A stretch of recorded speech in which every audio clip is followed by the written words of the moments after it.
Bismillahirrahmanirrahim. Assalamualaikum warahmatullahi wabarakatuh. Jumpa lagi dengan saya di Abil Maiwa Channel. Jadi teman-teman, channel ini merupakan channel pendidikan tempat kita berbagi tentang aplikasi pendidikan, Microsoft Office, serta tips dan triks komputer.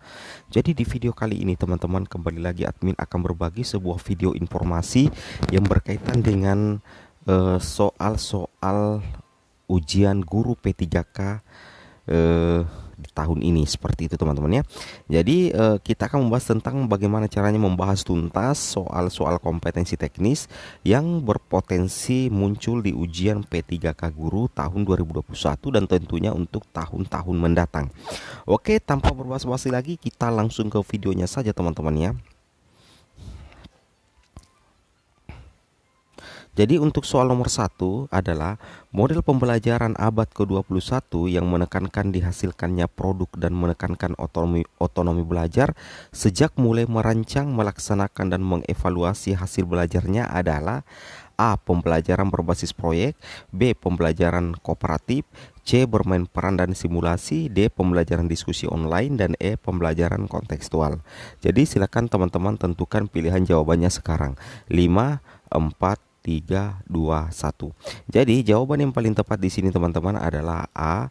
Pembelajaran berbasis proyek ya. Jadi jawaban yang paling tepat adalah pembelajaran berbasis proyek. Karena kenapa? Karena di pembelajaran abad ke-21 itu yang ditekankan itu teman-teman adalah hasil produk dan istilahnya otonomi belajar, kemudian hasil belajar. Nah, jadi yang ditekankan di pembelajaran abad 21 adalah hasil produk, berarti ada proyek, berarti ada hasil. Hasil belajar berarti ada proyek, berarti ada hasil. Berarti yang paling tepat di sini adalah pembelajaran berbasis proyek karena ada hasil yang didapatkan, apakah itu hasil berupa produk ataupun hasil yang didapatkan itu adalah hasil belajar. Seperti itu teman-teman ya. Jadi memang model pembelajaran abad 21 itu lebih menekankan di proyek atau pembelajaran berbasis proyek, seperti itu. Oke, kita pindah ke soal nomor 2. Nah, di sini pembahasannya bukan soal teman-teman ya, tapi pembahasan dari soal nomor 1 tadi. Menurut Bos dan Kraus, model pembelajaran berbasis proyek (PJBL) adalah sebuah model pembelajaran yang menekankan aktivitas siswa dalam memecahkan berbagai permasalahan yang bersifat open-end dan mengaplikasikan pengetahuan mereka dalam mengerjakan sebuah proyek untuk menghasilkan sebuah produk otentik tertentu. Seperti itu ya. Menurut Thomas, pembelajaran berbasis proyek memiliki prinsip dalam penerapannya. Yang pertama itu pusat dan strategi pembelajaran, kemudian pertanyaan umum menuntun siswa untuk menemukan konsep, kemudian investigasi konstruktif merumuskan pengetahuan yang dibutuhkan, otonomi untuk menentukan target sendiri, realistik bekerti pekerjaan nyata yang sesuai dengan kenyataan. Seperti itu teman-teman ya. Oke, kita coba lanjut lagi di soal berikutnya. Nah, di sini soalnya adalah prinsip penilaian, di mana penilaian oleh pendidik merupakan salah satu komponen yang tidak terpisahkan dari kegiatan pembelajaran, yaitu prinsip. Jadi di sini kita tentukan dulu kata kuncinya teman-teman ya. Jadi di sini kata kuncinya adalah tidak terpisahkan, berarti dari kegiatan pembelajaran. Berarti betul-betul memang komponen ini tidak bisa ya, satu komponen yang tidak bisa terpisahkan dari pembelajaran, yang itu prinsip ya. Jadi prinsip penilaian, di mana penilaian oleh pendidik merupakan salah satu komponen yang tidak terpisahkan dari kegiatan pembelajaran, yaitu prinsip. Ini kata kuncinya teman-teman ya. Komponen tidak terpisahkan ya dari kegiatan pembelajaran, itu kata kuncinya. Berarti itu adalah prinsip apa? A. Menyeluruh, B. Terpadu, C. Terbuka, D. Beracuan kriteria, dan E. Akuntabel. Nah oke, silakan teman-teman jawab ya. 5, 4, 3, 2, 1. Jadi menurut admin jawaban yang paling tepat di sini adalah terpadu. Nah, terpadu itu berarti tidak terpisahkan, satu kesatuan. Nah, itu yang dikatakan prinsip terpadu, berarti tidak terpisahkan. Seperti itu teman-teman ya. Oke, kita coba lihat. Nah, soal berikutnya adalah menurut model pembelajaran kontekstual, komponen utama yang dilengkapi terdiri dari. Nah, kontekstual itu adalah pembelajaran berdasarkan kehidupan nyata teman-teman ya. Pembelajaran berdasarkan pengalaman di kehidupan siswa atau kenyataan di keseharian dari seorang siswa itu sendiri. Itu dikatakan pembelajaran kontekstual. Itu berdasarkan fakta dan realitas yang ada di lingkungan masing-masing siswa ya, seperti itu.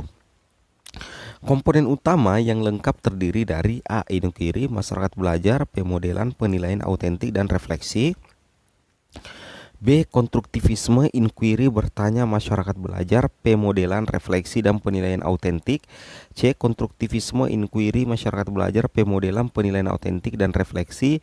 Dan D. Konstruktivisme, inquiry, masyarakat belajar, pemodelan, dan refleksi. Nah, silakan teman-teman tentukan jawabannya 5, 4, 3, 2, 1. Tapi sebelum kita jawab, kita coba langsung lihat materinya saja dulu. Komponen utama yang lengkap terdiri dari apa? Di sini komponennya sudah ada. Prinsip model pembelajaran kontekstual atau CTL, teman-teman ya. Yang pertama itu adalah kontekstualisme. Jadi di sini urutannya tentang prinsip model pembelajaran kontekstual ya. Di sini urutannya yang pertama itu ini sudah diatur memang bahwa untuk model pembelajaran kontekstual urutan seperti ini. Yang paling lengkap mulai dari konstruktivisme adalah proses membangun atau mengembangkan pengetahuan baru dalam struktur kognitif siswa berdasarkan pengalaman. Kemudian model inquiry itu adalah penyelidikan dalam pembelajaran kontekstual, teman-teman ya. Berarti kalau model pembelajaran inquiry itu berarti ada penyelidikan ya dalam pembelajaran kontekstual itu sendiri. Artinya proses pembelajaran itu didasarkan pada pencarian dan penemuan melalui proses berpikir sistematis. Kemudian yang ketiga adalah bertanya, teman-teman. Pertanyaan belajar pada dasarnya bertanya dan menjawab pertanyaan. Kemudian yang keempat adalah masyarakat belajar, pelaksanaan komunitas belajar, seperti itu. Kemudian yang kelima, pemodelan adalah proses belajar sebagai contoh untuk menunjukkan sesuatu yang dapat ditiru oleh setiap siswa, seperti itu teman-teman ya. Itu yang dikatakan pemodelan, berarti ada suatu proses belajar sebagai contoh untuk menunjukkan sesuatu yang dapat ditiru oleh siswa. Kemudian yang keenam adalah refleksi, adalah proses penyelesaian pengalaman yang dipelajari yang dilakukan dengan menyortir kejadian yang telah melalui proses pembelajaran, seperti itu. Kemudian terakhir ketujuh, penilaian autentik adalah proses oleh guru untuk mengumpulkan informasi tentang kemajuan belajar siswa, seperti itu teman-teman ya. Nah, sekarang kita coba kembali lagi ke soal, teman-teman ya. Setelah kita mengetahui prinsip model pembelajaran kontekstual, tentunya kita harus kembali ke soal. Nah, di sini secara otomatis teman-teman silakan tentukan jawabannya 5, 4, 3, 2, 1. Jadi jawaban yang paling tepat sesuai materi yang admin bacakan tadi adalah B.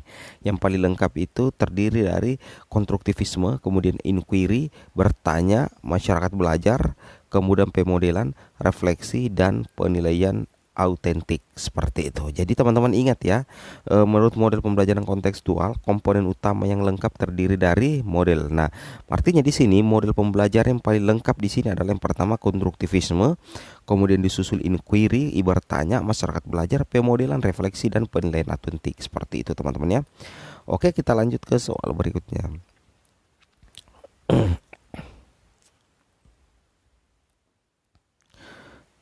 Soal berikutnya adalah dalam membuat silabus perlu memperhatikan berbagai hal. Salah satunya adalah dalam menyusun silabus diutamakan dapat mengakomodasi keragaman peserta didik.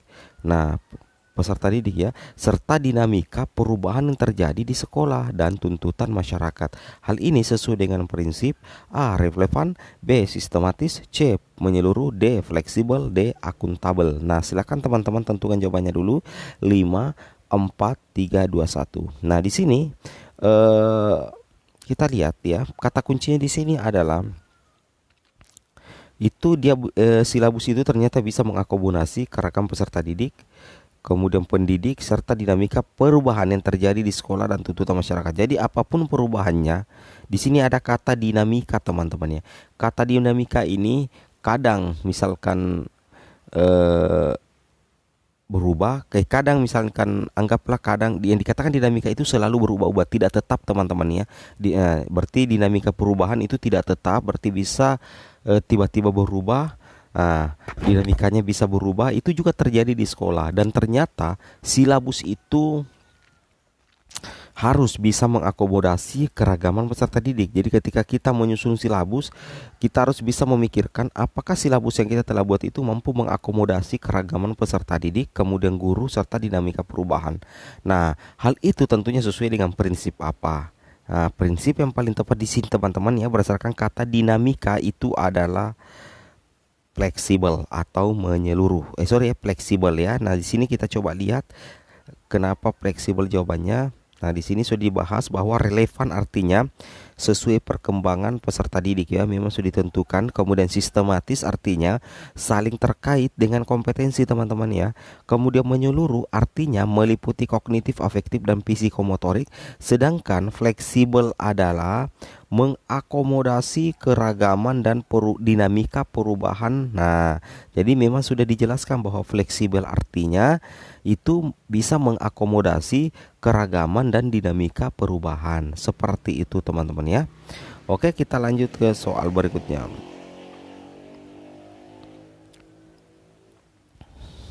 Soal berikutnya, guru mengadakan penilaian yang mengacu pada kriteria yang ditetapkan dan mencakup semua aspek kompetensi, berarti baik afektif, kognitif, psikomotorik. Itu adalah prinsip penilaian. Nah, di sini kita gunakan dulu kata kuncinya teman-teman ya. Kata kuncinya ini adalah ada, mencakup semua, berarti ada kata mencakup semua, berarti seluruh ya. Nah, itu kata kunci yang harus kita pahami, mencakup semua. Apa saja semua yang dicakup? Yang pertama itu adalah aspek kompetensi. Kemudian aspek kompetensi itu terbagi dua, yaitu baik afektif, kognitif maupun psikomotorik. Itu adalah prinsip, berarti semua aspek ya. Semua aspek prinsip penilaian ini nilai. Jadi teman-teman tanpa memahami materi pun teman-teman bisa menjawab dengan benar. 5, 4, 3, 2, 1. Teman-teman silakan tentukan jawabannya. Oke, jawaban yang paling tepat di sini teman-teman adalah A. Jawabannya adalah A, yaitu beracuan kriteria dan menyeluruh. Ada kata menyeluruh. Nah, menyeluruh itu berarti semua aspek. Sedangkan kata beracuan kriteria itu ada kata kunci di sini, kriteria. Nah, kriteria yang ditetapkan artinya ada kriteria yang dinilai, ada kriteria yang ditetapkan. Kemudian yang dinilai itu adalah semua, menyeluruh. Berarti yang paling tepat adalah beracuan pasangan yang paling tepat adalah beracuan kriteria dan menyeluruh. Itu yang tepat teman-teman ya. Saya ulangi, yang paling tepat adalah beracuan kriteria.